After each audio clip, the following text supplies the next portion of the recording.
রেখেছি এবং সুস্থ অবস্থায় রোজা রাখার তৌফিক দিয়েছেন। একটু তাকাও পেছন থেকে গেছো মানুষ ছিল, আপনি অনেক সত্যি রোজা রাখছেন, এবার অনেক মানুষ নাই, ঠিক কি না? হ্যাঁ, আপনি একটু চিন্তা করে দেখেন গেছে বছর আপনি অনেক মানুষের জন্য রোজা রাখছেন, আজকে যে নাই একটা বছর পরে সে মারা গেল, একটা বছরের ভিতরে সে মারা গেল। হয়তোবা আপনি তো রমজান পাইছেন, আগামী রমজান পাইবার কোনো গ্যারান্টি আছে নি? হয়তোবা শেষ রমজান হতে পারে।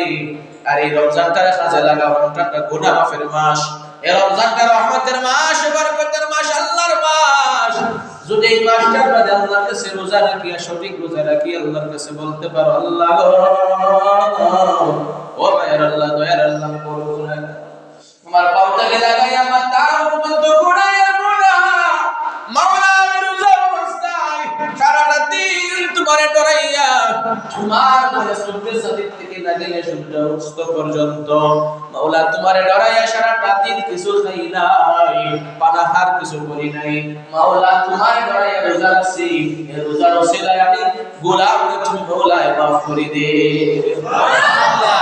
আল্লাহ নবী নিজের বর্ণনা হাদিসের মধ্যে ব্যক্তি ঈমানের সাথে রোজা রাখবে, যেই ব্যক্তি ঈমানের সাথে রোজা রাখবে, আল্লাহর খুশি করার লাগি রোজা রাখবে, আর আল্লাহর খুশি করার লাগি সঠিক রোজা রাখতে যদি পারে, আমার আল্লাহ ওই মানুষের সমস্ত পিছনের গুনাহ মাফ করে দিবা।